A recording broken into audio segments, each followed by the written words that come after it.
Welcome back, everyone. It is that time once again, and that time is time for another episode of the Grunge Bible Podcast. This is episode number 83. Coming to you, my name is Chris Salona, and Ethan Shalloway, as usual, is sitting here with me. Ethan, what is going on? Nothing much, Chris. Just another week. Mid-October, Blue October. It's been a Blue October. And but you know, I'm doing well. I'm just tired. Been working a lot. Been training hard. Went to a concert on Tuesday. Saw the Front Bottoms again, which is great. I'm sure we'll talk about it a little bit. Yeah, hell yeah. Weekend was full of activities because everybody likes. It's a beautiful time. You know, football's going, so everybody likes to get together. So, just been burning the candle at both ends, as they say. Just kind of go in good way. Like we're just grinding. It feels great, but Absolutely. How about you? How are you today? Yeah, man. I'm tired, and I'm tired of being tired. This week has kicked my ass, not in a negative way, just in a fatigue way. This is Thursday, the 20th of October. This episode comes out on Monday, the 24th of October. And similar to you, we've charted similar paths the last 7 days. I went to a concert Saturday night. I saw the Wonder Years for the second time, which we'll discuss at a later point. But yeah, this week's been tough, training hard, working hard, and now today, podcasting hard. Yep. It's a cycle, man. It's a cycle. The big wheel keeps on turning. So hopefully, hopefully the internet stays intact and this one could be a smooth sailing. I would love that. Yeah, we can just kind of knock it out. We're pretty excited. We wouldn't be able to do this without the help of our producer, Drew McFadden. So shout out to Drew. Yes, thank you for working with us. And also, we would not be doing this without our lovely League of Patrons over on the Patreon. We have actually somebody recently joined in the last week, which is we did. Amazing. It broke our cold streak of about we had a like dry spell 6 going weeks for a long time, but it's okay because Cammie decided to step up at the $2 level. Yes. And we welcome Cammie into the legion of patrons that we have here. So 2, 5, or 10, it all helps, and it all keeps this thing going. Many weeks into this little project. So Cammie joins a great list of patrons. We have 46 at this current point right now. And of those 46, we do have some that we like to thank each and every week. Those are our top level Patreon supporters. So I would love to thank Captain Hightop, Black Hole Sean, Doug Endy, Jade Mercado, Marianne, Nikki Six, Release, Millie, Laura Irene, Chris LSMS, Faith Bittner, Sonny Mashburn, Alexis Shannon, Fuck Soup, Rachel Corning, Darian Riddle, Alex Long, Jamie Lynn, What the Fuck's Up Denny's, our number one fan from Australia, Wayne Staley, Carlene Salona, Seattle 4 fanboy from New Jersey, Fresh Tendonitis, Eddie Vedder got me through my second divorce, Shoe the Shoeless, I Hate Your Mom, Kara K, Brother Nature, Kitty Cooper, and the Blue Owl. So thank you to each and every one of you for continuing to be sustaining members of the Grunge Bible League of Fellowship. That sounds like a good title for that, the League of Fellowship. So yeah, man, that's the way it shakes down here today in October. Yeah, we're very happy to have support. It keeps us going week to week. I can honestly say that if it wasn't for them. Yeah, and here's the thing. Each week, sometimes in a given week, there's more that keeps us going.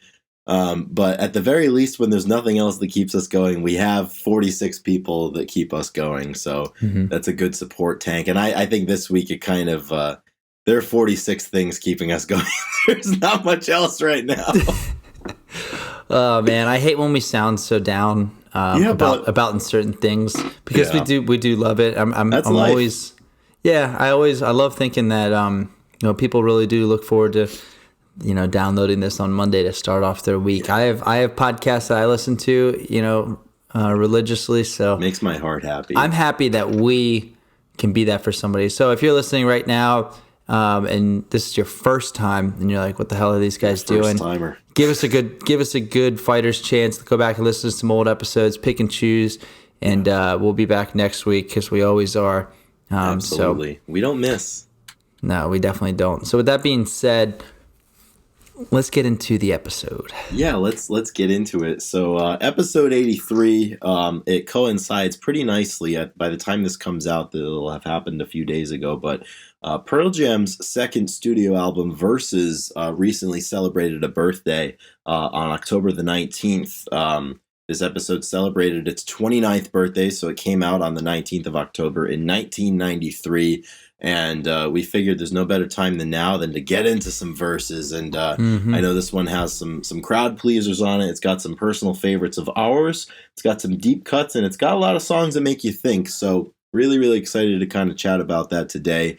One of those albums, Ethan, that when we were talking about doing this for an episode, I had to double check. I was like, I'm pretty sure we already did this, but it turns out we haven't. And I'm really excited that we haven't, because this is a great album. It was one of the first CDs that I got for my first car that I owned. So played it a lot, have a lot of memories with this album and with a lot of songs on here. And there's certainly a few on here that we've spoken about quite a lot on this show, and might as well do it again. So yeah, I was going to say just under an hour long for the whole thing. It's like, right, like 59 minutes and 47 seconds is what the perfect size. So it's perfect. I love an hour an album, 15 songs. That's perfect. That's really good. And there really are. I mean, there's not many. There's no misses on this album. They're all really solid. I remember when we did a top 10. We did a top 10 list of our favorite Pearl Jam songs, and a lot came from 10, but a lot also came from this album. It seemed like you could pick a top 10 with just this album if you really wanted to, and people wouldn't really, they wouldn't question it all that much, because there are some really strong songs on here. And I mean, this is their second album, coming off of a lot of touring and all of the press for 10, and them exploding. So this was a tough album. I feel like this sophomore album is a tough one to really deliver correctly, and no doubt Pearl Jam did exactly that. They delivered a great second album. They kept it hot, you know what I mean? And this is, it's really hot. Yeah, this is classic Pearl Jam for me. I mean, this is like, I'm going through it, I'm like, this is classic McCready. I mean, this is classic guitar, jams, and it's classic Ed. You have everything. You have him kind of, even how people make jokes of him, the way that he sings, like, a lot of the songs here is like Hallmark perfect. Eddie Vedder. Yeah,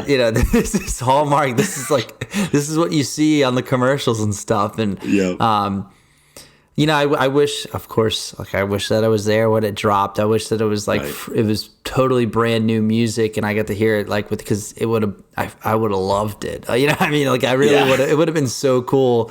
Oh man, I hate saying that about shit, because we weren't born then. But I know, we're just a bunch of hacks over here. But sometimes it's so funny when I can put myself, if I'm in the right mindset, because sometimes you just say like, man, like I wish I could have seen them. But then sometimes I really put myself in the position where, like, all right, like, these guys are 20 some years old, I'm 20 some years old, and I picture myself on stage, picture them on stage, and I try to really imagine like seeing a young Eddie Vedder and hearing these songs for the first time, and really like actually, doing an exercise like that. And I'm like, damn, like that actually would have been. It's weird to think really about. Fucking cool. Yeah, and it's crazy how long ago it was now. So I posted on the anniversary, I posted the album cover, and I wanted to see what people's memories were. And a lot of people had great memories, and somebody said, whatever happened to this intensity when they would play these songs around this time. I was like, well, 30 years happened. I mean, you're going to be in your late 50s as opposed to your mid to late 20s. There's a lot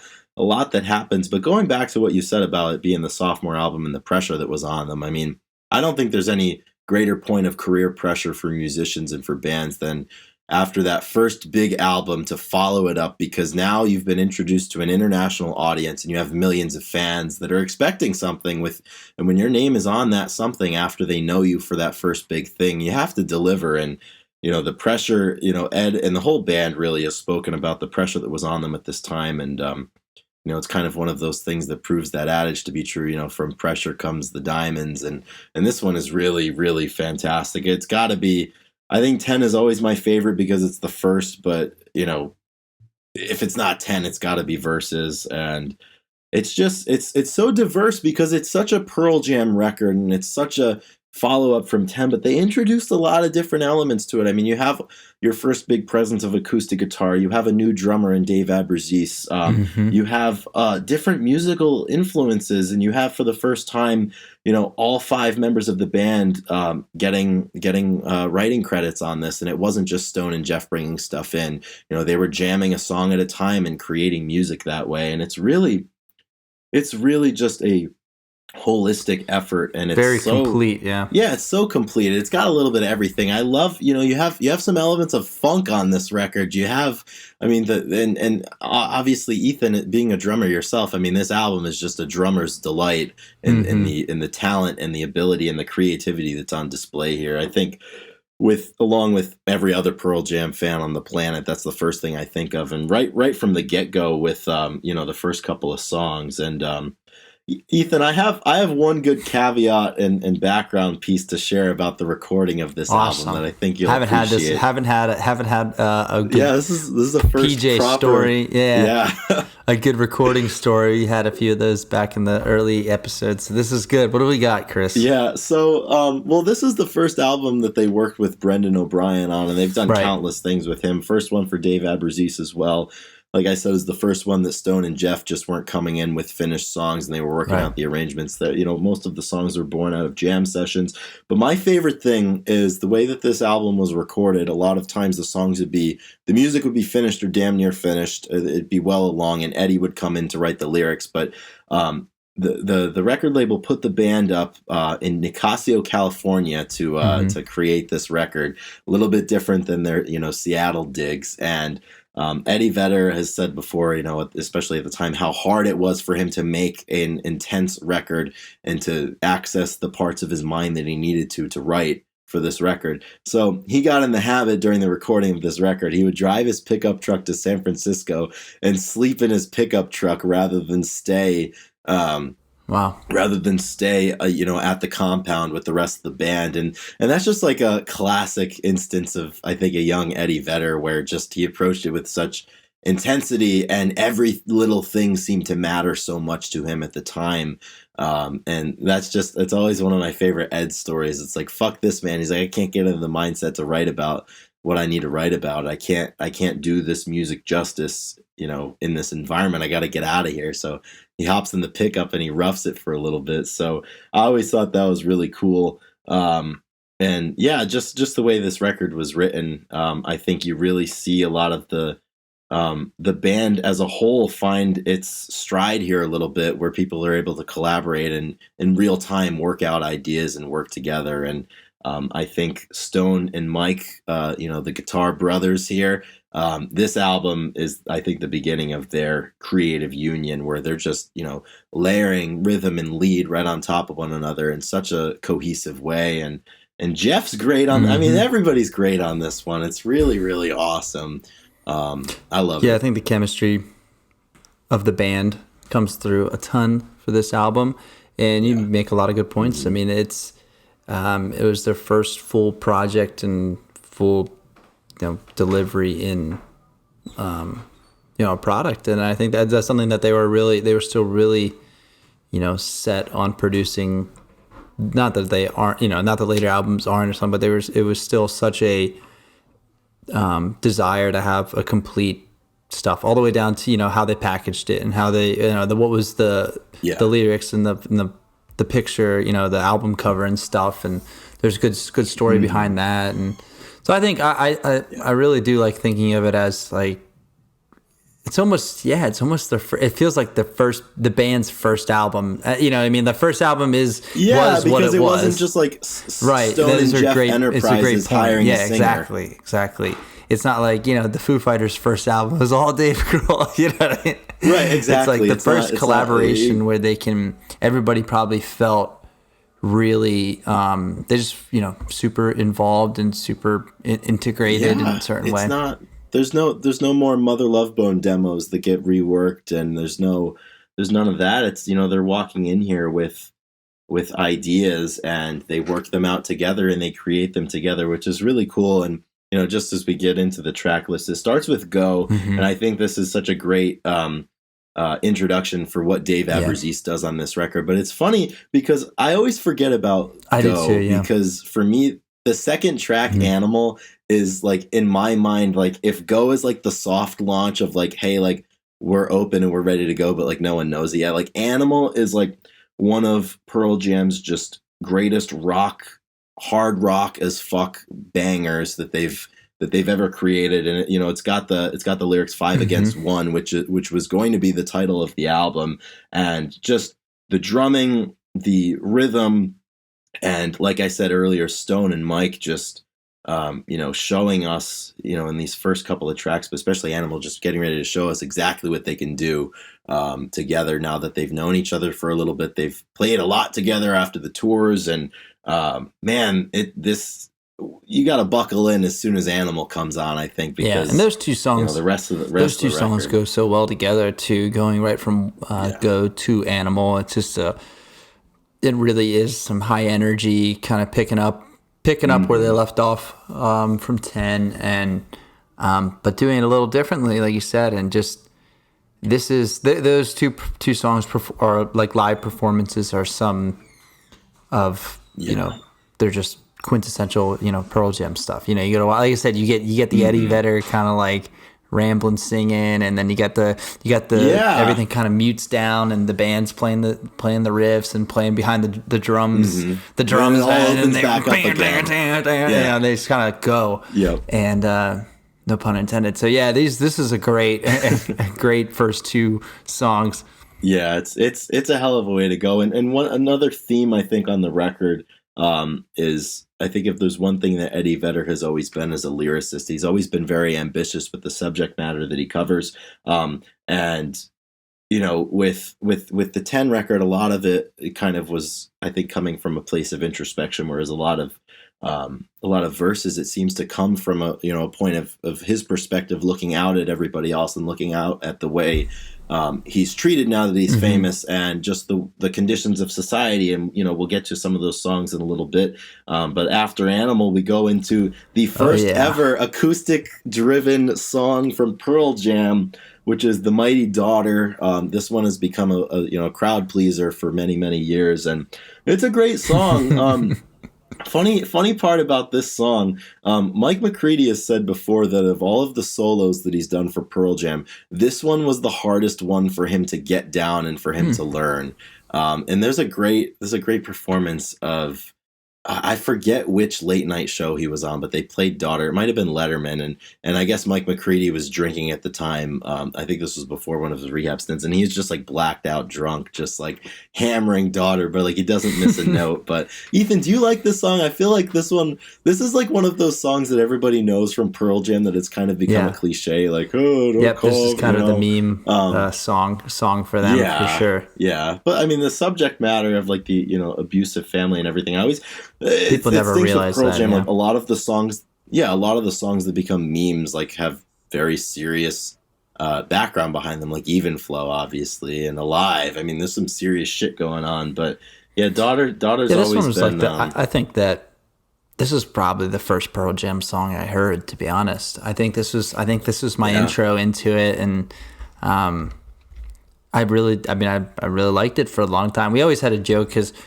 in the family we used to call each other dullards, like when you do something dumb, and that was just a funny word, and the cousins called it. And don't call and me it sounds dullard. like he's saying that, and it comes on the radio, and it was always a joke because that was like the family joke and stuff. Don't call, but then we laugh at it with Eddie Vedder, like, don't call me dullard. And for the longest time, I feel like I didn't even realize that he was saying daughter, because for a while, I mean, it really sounded like he was saying dullard. Oh, that's the way it goes with Eddie Vedder's delivery, as we know. That's funny. Yeah, Daughter's one of those songs that when you first get into Pearl Jam, I feel like I loved it, and it served its purpose for me for a while, but I don't reach to it it's got to be like, I mean, it's a radio song where you pop on the radio and it comes on, the radio loves this and you're one. just like, all right, like, I'll sing some Vedder. I'll sing with Eddie today, and you breakfast table in an otherwise empty room. You enjoy it. I enjoy it when it comes on, but I haven't put it on a playlist or anything in a long time. That's for sure. Yeah. But it's a good one. Mm-hmm. Yes. So we move on to the fourth track, which is Glorified G. And this is, I mean, they're just bringing the funk on this one. And I think my first playthrough for this album, there's a few songs that I didn't really get the meaning behind and, wasn't conscious of it. Glorified G was certainly one of them. Obviously, as most of us know, a commentary on gun culture in the United States and the good background behind it. But, the lyric, got a gun, fact I got two, that's okay, man, because I love God. That's kind of the precursor, I think, to a lot of what he talks about in Do the Evolution, which I know is your favorite Pearl Jam song, from later on in the decade. But I mean, the drumming on this one and just the funk that they bring, it sounds so different sonically than what we're used to for Pearl Jam. And I think this is really the first time, from all of the studio tracks on 10, and the first couple of tracks on Versus, Glorified G is the first one that I think sounds markedly different. What are your thoughts on the music for this one? And then I have a story to share on the meaning and the lyrics behind it. Yeah, this one I remember you showed me actually this song. We brought attention to it, and I remember listening to it, and I love the instrumental side of this song. I mean, and the lyrics too. It is really fun. There's a lot of space to kind of nod your head and dance and jam and whatnot, and the chorus is very catchy, and obviously, so yeah, this one's a really fun one for me. It does sound, it's just a different space for Pearl Jam that I really enjoy. I like when they do kind of this funky and kind of interlude jamming, just like the riffs, like I said, there's more space. I really like when they do that. Yeah. So this is a good one for me. I enjoy it. Yeah. It's great that you say that too, just kind of like describing the music as like a fun one, because I can't help but think of this in the same light that I think of a song like Today by the Smashing Pumpkins, where the music and the lyrics are fairly at odds with one another. I mean, taking on in this song, for example, a heavy, topic such as, gun culture and ownership of firearms and everything. And the age old story was that, this song was one of the points of contention that Pearl Jam had and Ed had with Dave Abruzzese, the drummer, and the old urban legend that he came in the studio and he told the band that he got a gun, and he was like, in fact, I bought two. So interesting point. Back earlier this year when the Uvalde school massacre happened, I happened to post the lyrics to this song on the Instagram and on the Facebook pages. And Dave Abruzzese actually commented on it, and he said, I'll read his comment here. He said, quote, "This fucking song was not written about me loving guns. It was based loosely on a conversation that started with a question as to the fact that I had purchased two .22 caliber rifles for having while camping up in the wilderness. I don't glorify guns and presently do not own any guns. The line, always keep it loaded, was a statement from Jeff Amen's father to Jeff.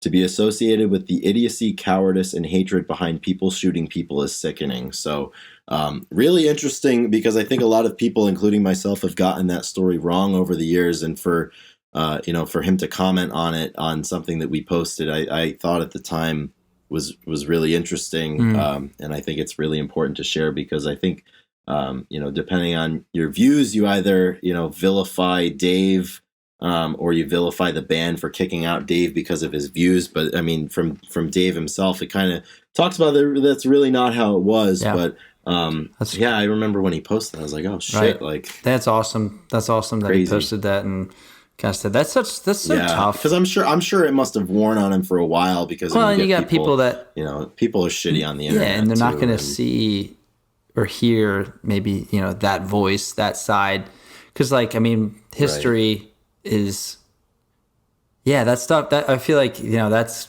such a tough thing to go back and correct the story, or like what what I mean, whatever how people view it. Once it's a part of lore, is like, oh, like Dave was buying 30 rifles and bringing them into Pearl Jam practice. There's nothing you can do. Exactly. So that is really interesting. That's a good interesting caveat that he brought. But this song is always just the way, like I said, with Ed being ambitious with how he writes his lyrics. I think he's very satirical with the way that he approaches a lot of social issues, and we see that with Glorified G.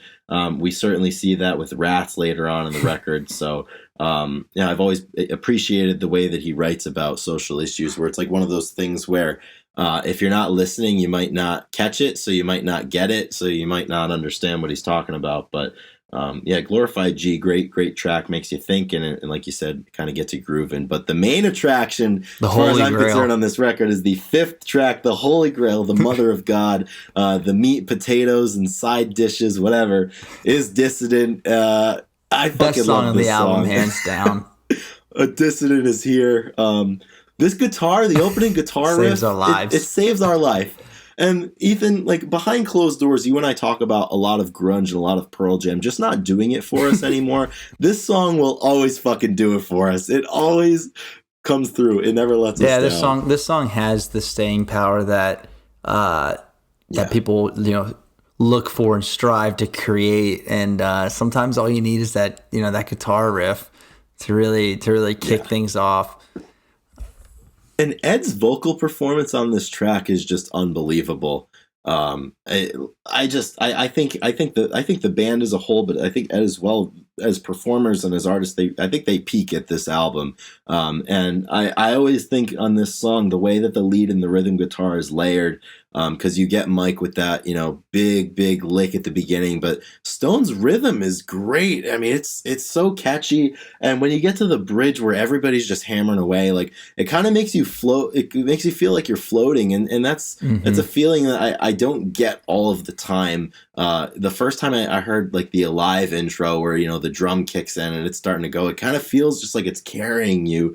And I've always felt that about the bridge for Dissident, into that just flying chorus at the end where Ed is just showing off. And once again, Dave's drumming is. I would say we got to bring up I think it was the Pearl Jam live in '93 in Vegas. Yeah, Vegas in '93. Dude, it's one of my favorite. I remember, I don't know, you posted, and I think I posted it as well, because it's so great. It's so grainy, and he's just back there, and the sticks are just like, they're like, it's just beautiful power, effortless power.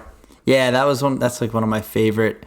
It's just it's a simple beat done to perfection for this song that serves the song, as we like to say, in a really great way. Yeah, it has the whole package. You're right. Yeah, I mean, it really does. Eddie does obviously an amazing job. Yeah, I mean, and with the subject matter of it being talking about harboring a political prisoner, but not being able to keep the pressure of it, and selling that person out, and losing the only thing that gave your life meaning. I mean, Ed was crazy. He was all over the place. It was crazy. I have to ask you, when songs are written, and they have these really important or thought out lyrics. Mm-hmm. And you are talking to somebody and they're like, wow, I had no idea. Like, I just listened for the music. Do you take offense when people just listen and don't listen to the music? I know you're a big lyric guy. So does that, I can't. when I listen to this album, there's so many ways to go with the songs, but usually I'm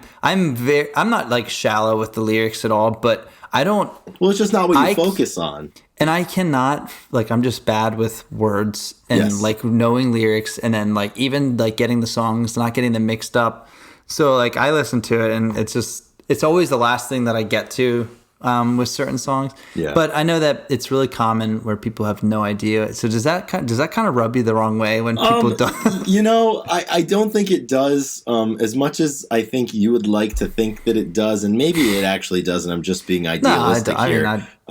No, I mean, I think everybody listens for different reasons, and I love lyrics. I've always enjoyed literature and poetry and different things like that. So I think that's kind of why I'm drawn to that. I've always been fascinated with the way that people can use words to, be clever, or be straightforward, or get a point across. But I guess it makes a better experience for me when I I love hearing the background, or why, it helps me appreciate it more. More the lines, what I was trying to say is when I was younger, if I were to listen to say rap music. Mm-hmm. And my mom would be like, don't listen to that. The lyrics are so bad. And I was like, I don't even listen to the lyrics. I'm just listening to the the music and the rhythm and stuff.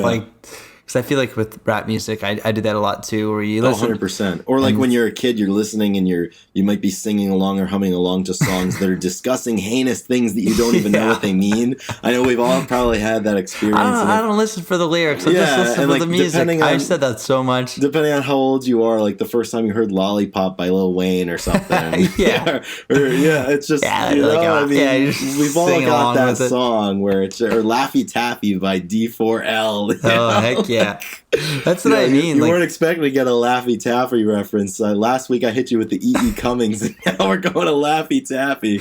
But yeah, no, I mean it is.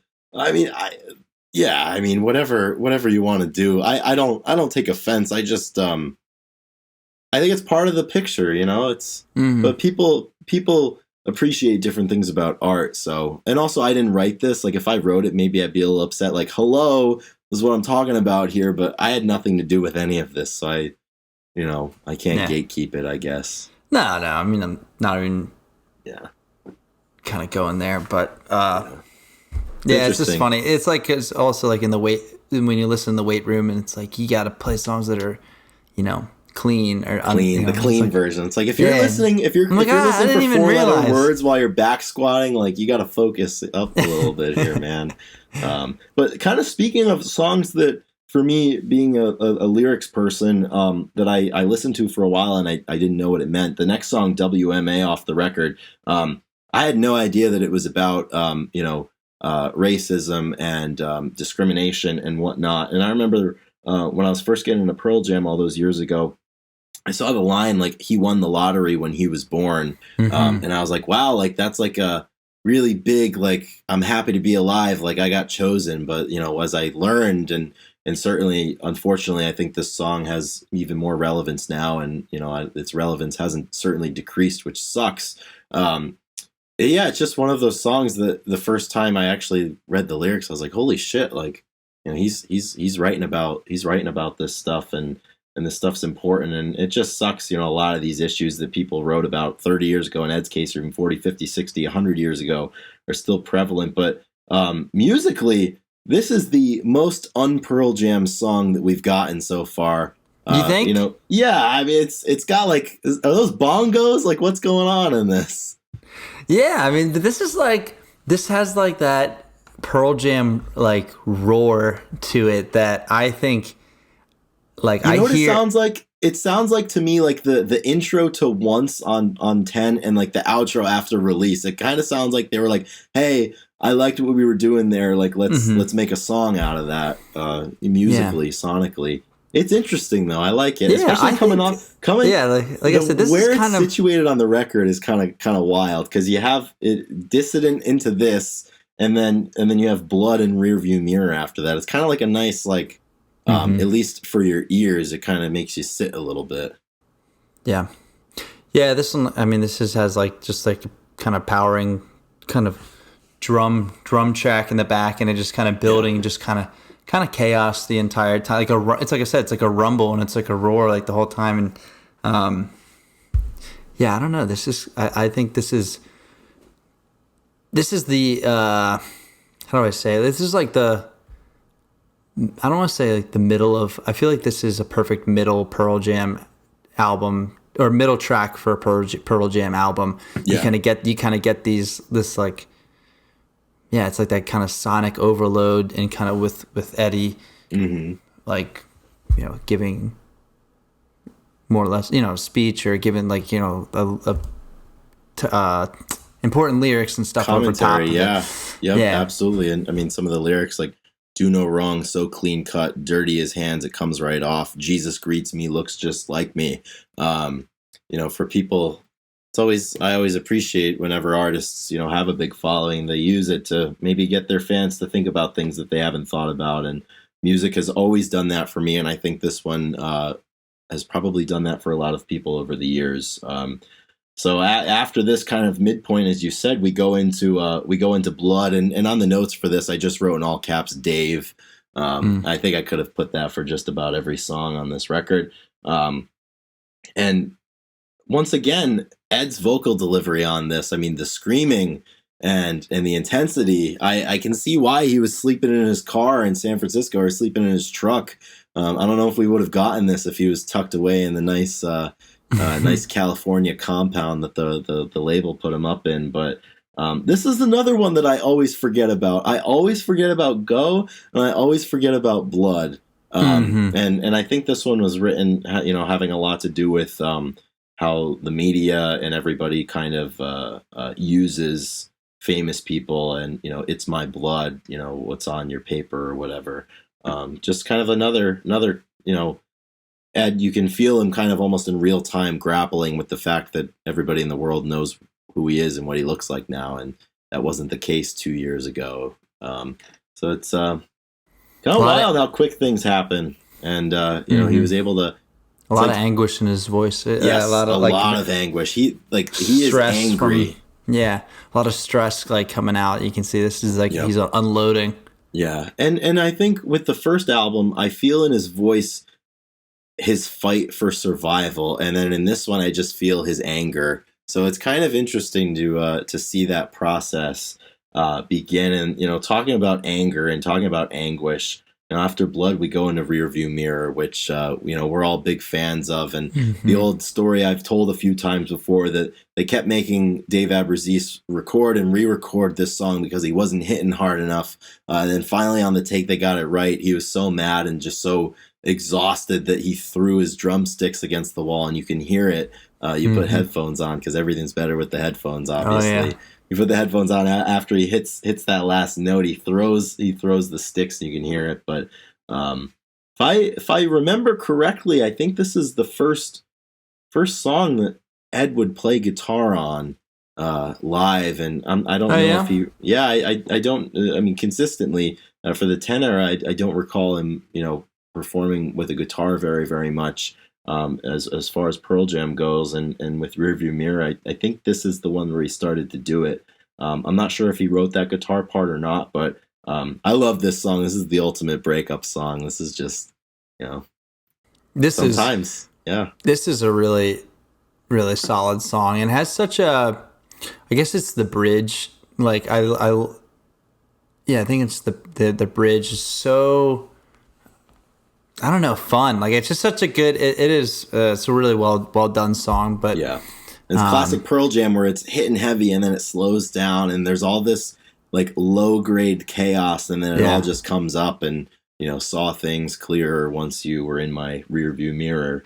And just the outro is just really incredible. And whenever you see them play this live from this era, I mean, everybody's just playing as hard as they can, just banging on their instruments, which is really, really always fun and always intense. But yeah, Rearview Mirror, I think it's ended up on some of our top 10 lists over the years, and if I had to make one of those today, I'm sure it would be on there as well. Yeah, it's a really good it's a classic project. You almost got it tattooed on your body, right? Yeah, absolutely. Yeah, we saw Rearview Mirror at the Fenway show. He had it tattooed on his body.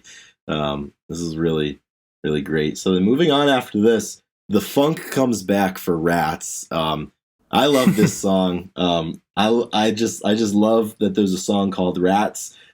Jeff with the tasty bass line in the beginning, which is the bassist hammering away, I think is a hallmark of any funk influenced little thing going on here. Once again, social commentary is basically just saying all these rats, rats are a lot better than us. They don't fuck over their own people. They don't starve the poor. They stick together. They don't sell each other out. They're better than us, which is, it's an interesting point and a look into Ed's headspace at the time. But yeah, I love this song. This song's really good. What do you think about Rats? Are you a Rats fan? I don't have the strongest opinion of this song. This one, you're appreciatively indifferent. This one, I listened to the album and I go through and I'll look back there's this song called Rats. I'm and because it has the really your standard Pearl Jam just driving jams and it's great musicianship shown, of course. It's always well delivered. So have we seen this? Did they play this live at any of the shows? I don't think we've seen it at the two shows. No. We haven't seen Rats, but I know the next song we've seen both times because I think they played it at every single show they ever do. Yeah, they the have longest to. title in the Pearl Jam catalog: "Elderly Woman Behind the Counter in a Small Town." And Ethan, this is directly in the daughter category for me. I've had my fill of Small Town. I love the message behind it. I love the little acoustic guitar. It's fun. When they play it live, it's very easy to play on guitar too, which is kind of sing fun, along, big sing along. I just want to crowd. Scream hello and everyone goes nuts. But I don't really have much else to say about this song at this point in my Pearl Jam fandom. Yeah, I mean, if when we go to another Pearl Jam show, I expect to hear it. You know what I mean? Yep. I expect to sing it with everybody there. Yep. It's a part of the agreement as fans. So, and that would be the one time you listen to it all year. You know. Yep. I do have to say I love the Pearl Jam the lyric "I changed by not changing at all." 100%. Yeah, that's a really great one. Yeah, we've mulled over that one a lot in the past. Oh yeah, that's a very real thing. That's like the opposite of once I finally learned the rules. Once I learned the ropes, they changed all the rules. You've prayed for my downfall. You've won. Man, Elderly Woman, what a banger, man. It's good. I mean, it's a good song. It's good. I have nothing bad to say about it. I have a lot of good things to say about the next song, Leash. I love this song. I think the angst and the anguish and the anger comes across with this one. Mm-hmm. Troubled souls unite. We've got ourselves tonight. I think it really captures the spirit of the band at the time, and the spirit, I think, of a lot of their fans at the time. This is like a very good youth anthem. Drop the leash, we are young, everything like that. This is the one that I think maybe out of all of Pearl Jam's songs, this one feels the weirdest to me when they play it now. I think there's some songs you might have to retire. It's like the same thing as like when the Who play Baba O'Reilly and they're all in their late 70s and it's like Teenage Wasteland, we're all wasted, and they go nuts. But the studio track for Leash and the early performances, they played this at Pink Pop 92, so obviously, my math is correct. That must have predated the Versus sessions, but man, this one's great. It's I love one of my favorite parts of the song is the backing vocals and how they sing behind him. Get out of my fucking face. Mm-hmm. Yeah, I think that is such a good, little small aspect that goes a long way in this song and makes it takes us to the next level. Yeah. This is a fun song to listen to if you're driving and you just really got to get pumped up. Yeah. This has got to be one that back in 93 on the Versus tour, if you knew it, this would have been a really fun one to sing along with. I am lost, I'm no guide, but I'm by your side. It's probably the way it's analogous to the way a lot of people in their mid-20s feel, us being representatives of that at this point. But yeah, I like this song a lot. And the final song here on the standard issue release of this album is Indifference, and this song has come on in a big way for me the last few years. A sleeper. Yeah, it's a sleeper pick. I mean, it's like when you're. I haven't spent much time with this, so maybe this is a call. Yeah, you might have to. It's like one of those things when I first became a Pearl Jam fan, like you're impressed with all the bells and whistles and like the licks and the drumming and Ed just hammering away and vocally. But this one, once again, this is like the lyric lover's dream. Yeah. I just love this song. It reads like poetry to me, and it's presented almost like poetry in the way that it's way that it's performed. I'll swallow poison until I grow immune. I'll scream my lungs out till it fills this room. It's just goes back to that theme on the album of like, I'll do anything to, I don't know, reclaim myself or, just feel comfortable with myself in the face of this onslaught of publicity and the passing of my old life. I don't know what it's about, but I like it. I like it a lot. Oh, bless me. Hey, sorry about that, patrons. We are real people. This does happen sometimes on the Grunge Bible podcast. Sometimes we're not happy. Sometimes we have allergies. Sometimes we're tired. Sometimes we're drunk. I am happy. Yeah. You get the full gamut of the human experience here. I'm back on the podcast. He's back. A couple of little, I was just gonna make a dumb joke that I'm a little indifferent on this song. I need to get in on it. How much difference does this song make to you? Eating poison until I'm immune. Yeah, right. Yeah, exactly. So that's a sweet lyric. That's something like one of those things that why can't I think of those two lines together? Yes. So good. Ethan, I think of that all the time. I'm like, what the fuck? Like, how did I not do that? But once again, and like the classic, like, oh, it's so simple, but I mean, you didn't think of it, so it couldn't have been that simple. I thought you're really stupid, so I've always felt not stupid. Easy. Yeah, exactly. Yeah, that's the way it goes sometimes, and I would be remiss if I didn't mention some of the outtakes and the bonus tracks on some of the releases. We've got Hold On, which is a great little acoustic bit, but there's also the electric version of it that I think was released on Lost Dogs. There's an absolute incredible instrumental track called Creedy Stomp, which, Ethan, I don't know if you're familiar with the mighty Creedy Stomp. I'm not all that familiar with it. Dude, the first time I heard this song, it was it was winter break of sophomore year of college, and I was at home lifting. And when I was at school for track lifting, we weren't allowed to listen to whatever we wanted. Like my coach just didn't allow us to. So it's fun to go home, hit some heavy lifts, and I was lifting. I was hitting some heavy clean grip deadlifts.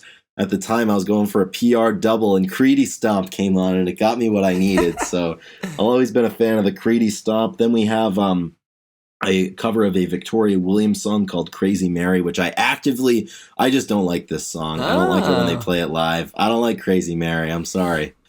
Interesting. Well, Too many Marys have been crazy, I guess, for me to approve. That's not true. That's fine. You're allowed to not like. You don't have to like every song. I don't have to. Song fucking sucks. It's terrible. This ain't no 10.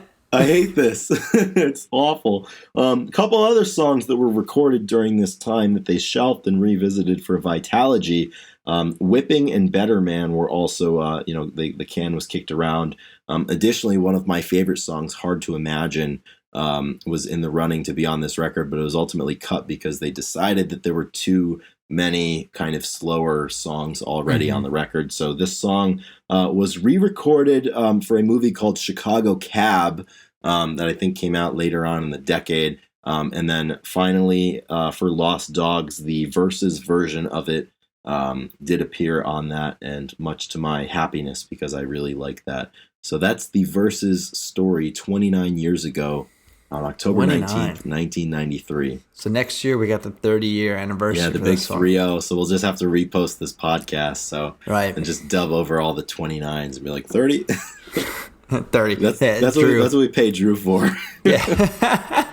Use your voice for it too, Drew. He's going to need a huge raise if we expect him to do that. But it's good because if you want to help out with that, you can become a patron, $2, $5, or $10. You're not even going to notice it leave your account. I mean, there's a bunch of shit that gets drawn out of my account that I don't know what it's for, but it's like a couple bucks, so you don't, it's easy to support us though. You can buy merch too. You got rent, insurance, service fees, Spotify, all that. Streaming services, paper whatever. I mean, your coffee every day. This is a shitty cup of coffee. Some weeks it's shittier than others, but I think this is a pretty good cup of coffee this last 45 minutes that we've been going at it here. So I'm happy to share this with everybody. You know what? Even when we say that we're not feeling it, even when we say we're tired, as this thing went on, brother.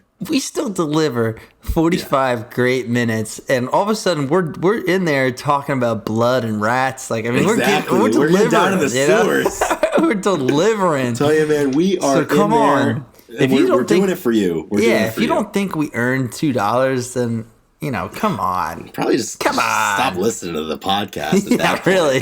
Yeah, I mean, I don't know. Hundreds of hours of content, and now not two Washingtons coming our way. Yeah, figure it out. I mean, come on, figure it out. Absolutely. Well, I mean, if you are unable to do either of those things, buy some merch, support the Patreon. You can leave us a nice review. We've gotten a couple more stars on Spotify. We have a straight across the board 5-star rating on Spotify. I think we have about 150 ratings on there, which is great. Would love to see those coming, continue to come. Additionally, on Apple Podcasts, I think we got our 70th review And we're at 4.8 stars because apparently we read off of Wikipedia too much. But we don't let us keep that down. We don't let that keep us down. Almost got my words mixed up there. That would have been bad. So if you're feeling inclined, I'd love to get some more Apple Podcasts reviews there, because you can leave a note. You can't leave a note on Spotify yet. So go ahead, go to Apple Podcasts, leave us a starred review, however many stars you think we want, and let us know how we're doing. We would really appreciate that. Mm-hmm. Yep, and if you can't do any of that, just keep listening, because we do. In a matter of fact, we do appreciate that, because we do. Validation. No, exactly. We need it too. Tell me I'm good. I need the serotonin boost. It's really funny. Like, I have some friends that'll listen to the podcast, and sometimes I forget that I know people that like actively listen. So my buddy Cullen, who's a top level patron, I went to a Wonder Years show with him this past week, which is a preview of my song of the week. But I forget sometimes that like he listens frequently. I have a couple other friends from high school that do too. So he just randomly texts me on like a Wednesday. The podcast drops on Monday, and like Wednesday afternoon he texts me. He's like, "You did not just make an E.E. Cummings reference on the podcast." That's like, awesome. Hell yeah. But that's what it's all about, dropping some random jargon here and there to make people laugh. So I thought you were going to say that he got your honest opinion on how the show went on the Wonders. Because he didn't tell me that to my face when we were hanging out. Yeah, exactly. Oh my goodness! But yeah, we did. How was the show on Saturday? We both went to a concert. It's a quick debrief, because that's what we do here. So we talk about live music. Yeah, let's debrief. So that we like. Yeah, I'm going to share a trade secret that's only for the connoisseurs, because it's only the connoisseurs that are here 50 minutes into the episode. I think I've developed a new drink strategy preparing for shows. This is important. Courtesy of my friend Cullen, top level patron that I went to the show with. So I learned, and I knew this before, but I forgot, and I was reintroduced to it this weekend. His strategy going to shows, before shows, he will only drink double rum and cokes. Oh, yeah? Yeah, so I hopped in on that, and it was awesome. The doubles are important. The doubles are very important. Did you still pregame, or pregame is a double rum and cokes? Yeah, the pregame, we slammed between 4 and 6 double Bacardi and cokes. At the perfect, most quintessential dive bar that was right across from the venue, which was absolutely sick. The show was really cool. We didn't really care so much about the openers. We were there for the Wonder Years, and I was definitely like in the drunk zone, where you're emotional enough that if a song that affects you, you're just like that meme, you're just like belting it out to the heaven. Yeah, exactly. So it was wrong awesome. song. Yeah, shit.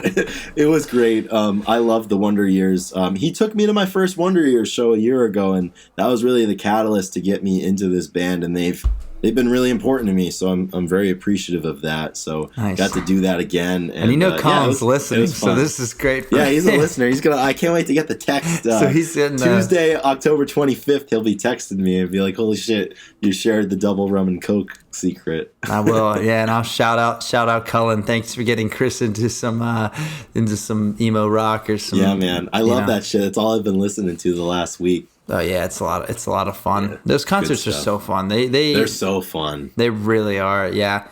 So I saw the Front Bottoms again on Tuesday, which is 6. That brings my count to probably 6. I need to actually go back and count. I always get the Front Bottom shows and the Foo Fighters. You gotta have a list. I know. So I saw them at this is probably I can confidently say there's one other venue, Saturn, that I really like, but this is Iron City in Birmingham. It's one of the older venues, and it has this it has the stage, and then it has the square bottom GA chamber, and then there's 2 steps up is a rail that goes around the whole square venue.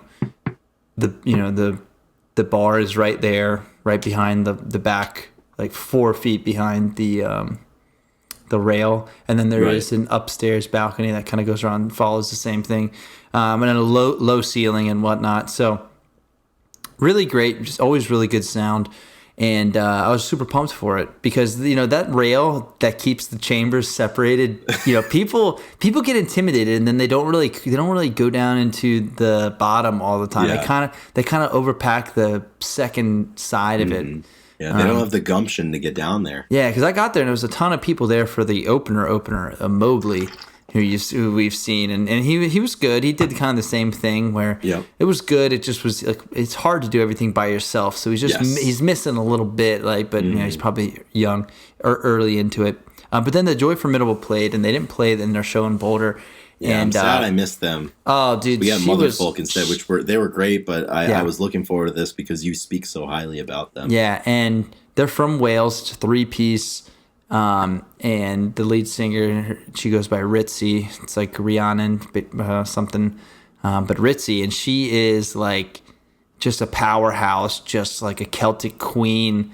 And she has this beautiful accent, and she's in between songs like high pitch, and she's like talking like it's so much back in Wales, like it's so much countryside, and we just do we just farm and milk and do this, and so it's so nice to be over here. And she's like talking, and then she's like it's so nice to be able to play a fucking rock concert, and she's just like throwing in the F word here and there, and she's just like hilarious. And then they delivered like a really, really good set. They jam really hard, and then the final song was Wearing, which is their best song. One that me and Drew tried to play back in the day, but it was really hard because it's like so intense, and it was just incredible. And then the Front Bottoms came on, and it was like the third to last show on the tour.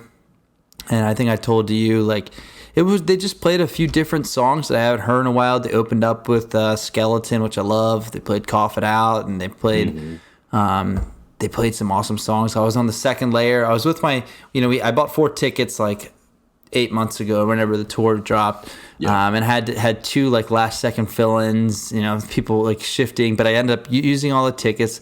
And we were all standing back there, and I was like, if when the beers come on, like I'm getting in that pit. I sat back. I was like, you know what? I was like, maybe I'll experience this one from the back. I'm always down there. Different perspective. But I couldn't help myself. I had to get down there, and it was so good. It was like it was a perfect Tuesday concert. Like sometimes they don't go as planned. Sometimes Tuesday you're like, I didn't really, that didn't really do it for me. This is perfect. So I was super happy. I was like, damn. They awesome. Still got it. They're still crushing it. They're still in the best time. So I was really happy. I could go on. Go listen to them. Go listen to these 2 bands, everybody. Yeah, right on. You'll know what we're talking about. Is your song of the week going to be from somebody that you saw recently or not? Let me see real quick. I probably not. I'll probably pick something else that actually I do know what song I'm gonna pick, and it's more of a band that I've been listening to have kind of grown on me. They have a few songs that I like, but I guess this is the most recent one that popped up on my Spotify. But the song is "The Land Before Timeland." And it's by King Gizzard and the Lizard Wizard. Oh, yes. Yes. Close to Tommy Lizards. Yeah, close to Tommy Lizards. Which There's Tommy one Lizards rule of Tommy Lizards. Which maybe I can get into that. That'll be a Patreon exclusive. That'll be a Patreon exclusive, or maybe with the right guest or something, I can bring up that story. But Tommy Lizards is a really important bar. But King Gizzard and the Lizard Wizard, they're kind of this... They're this jam. They're really jammy, at least the stuff that they've been putting out. And at first, there's a lot of jam bands out there, and they can't all do it for you. And this one's kind of snuck up on me, and I've just kind of enjoyed their jams. This song's like 13 minutes long, and they just have a unique way of doing it that's not so normal or a cliche jam. So I've been really enjoying them. This song, like you said, it's a long one. It's fun. You can kind of just get lost when you're, cooking and cleaning or something. And but yeah, I just recommend King Gizzard and the Lizard Wizard because I love that name too. So, but yeah, The Land Before Timeland, which is kind of fun to think about. So. If my quick and dirty math is correct, they've released something like 25 albums in the last 11 years. Is it that many? Apparently, according to Spotify. I mean, it's probably not true, but I mean, Spotify's lied to us before. But yeah, King Gizzard and the Lizard Wizard. That's like how much wood could a wood, or like the arsonist has oddly shaped feet. Yeah, but when we do our pre-checks, instead of saying "How now, Brown Cow," I'm just going to say King Gizzard and the Lizard Wizard. I love that. That's actually really good. Yeah, that's really good. I like that. I'm gonna have to. I know them. I cannot for the life of me remember which song of theirs I know because it's not about that, like you said. Um, but yeah, I'm gonna have to. I'm gonna have to take another look. It's gonna be great. That's more for the music than the lyrics. Yes, I was gonna say we're not. I'm not gonna vet King Gizzard and the Lizard Wizard for their lyrical prowess. But you never know. Maybe the time will come where it'll make sense. But right now, just enjoy the music. You just gotta look at it the right way. Yeah, exactly. With the right drugs. a little deeper this time. A little cruisy one. Absolutely. That's great. I'm glad. Glad that they're in the fold now. Just like that. How about you, Chris? What have you been listening to? Yeah, we're going on the Wonder Years. Nice. From their new album called "The Hum Goes On Forever," and the song is one of their singles that predated the album. It was released in kind of the build-up. And it's called "Low Tide." This is a great one. Really, really great, fun live song. Soupy, the lead singer, he wrote this kind of during COVID. And just kind of like how your world during like lockdown, it was kind of spiraling. And the chorus is just him yelling, "I'm growing out my hair because who gives a shit?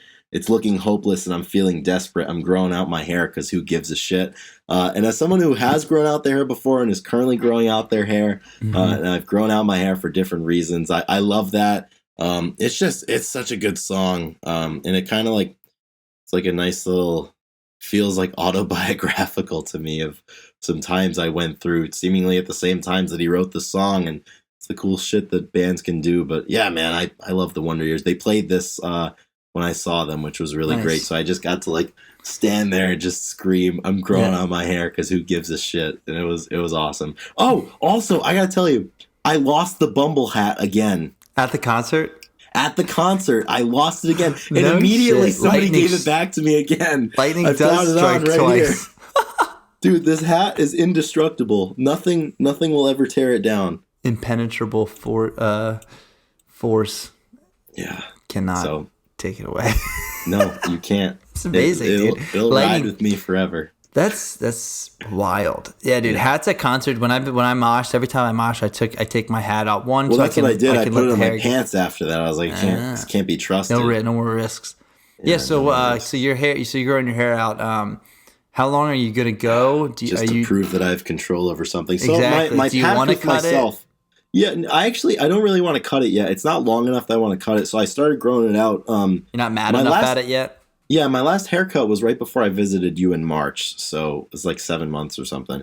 But my pact with myself, it turned into something where I don't want to cut my hair until I squat 600 pounds. So hopefully I squat 600 pounds at the end of this month, October 31st, which Halloween, but more importantly, it'll be the release date of episode 84 of the Grunge Bible podcast. But that's kind of my pact to myself. Yeah, exactly. We all know which one's more important. I can't wait to get to 100 so we don't need to talk about episode numbers. I know, dude. I'm fucking tired of it. I just want to not say the episode number, not be held down to release dates. So I don't know. I'm liking having longer hair though. Again, nice. Yeah, I've been growing mine out too from since the last time I cut it. Yeah. Mainly because I don't want to spend money on a haircut. I don't, this and that. Nothing wrong with saving a couple dollars. Who gives a shit? So, but it's getting to the point where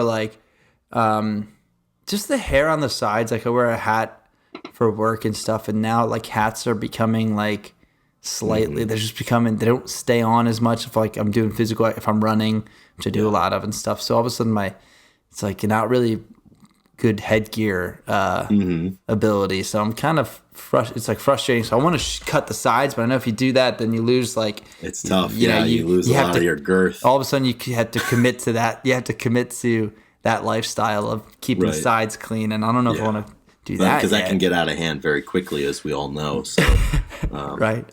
So, yeah, it's hard to say sometimes. So I started with I had no hair on the sides, and I had a little bit of hair on the top when I started growing. So my top in the back has a little bit of a head start, but it's good. I'm trying to keep it to at most Eddie Vedder circa 2007. So nothing, not Eddie Vedder 92. I don't want to do that again. So we'll see. I'll cut eventually, but I got some business under the bar to do first. So right.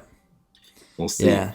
It's always good to give yourself some random goal to hit before you can cut your hair. So then at least some random goal that like nobody else gives a shit about. Right, but then you can validate when someone asks like, "Why haven't you cut your hair?" It's like, well, I told myself tell you why. Not until I make nationals. That's what I did. I'm a man of principle, clearly. So awesome.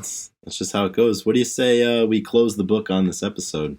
Yep, I was about to say the same thing. I think that is it. Anything else? We did it again. We went over an hour on an 1 hour and episode. 5 minutes. So if you're still listening again, thank you very much. You mean a lot to us. And we will be back next week, same time, same place, wherever you listen to your podcasts. And we're going to bring the heat. Yeah, we are. You know where to find us. It's easy. All right, guys, stay safe. Rock and roll. Rock and roll. Take care, everybody.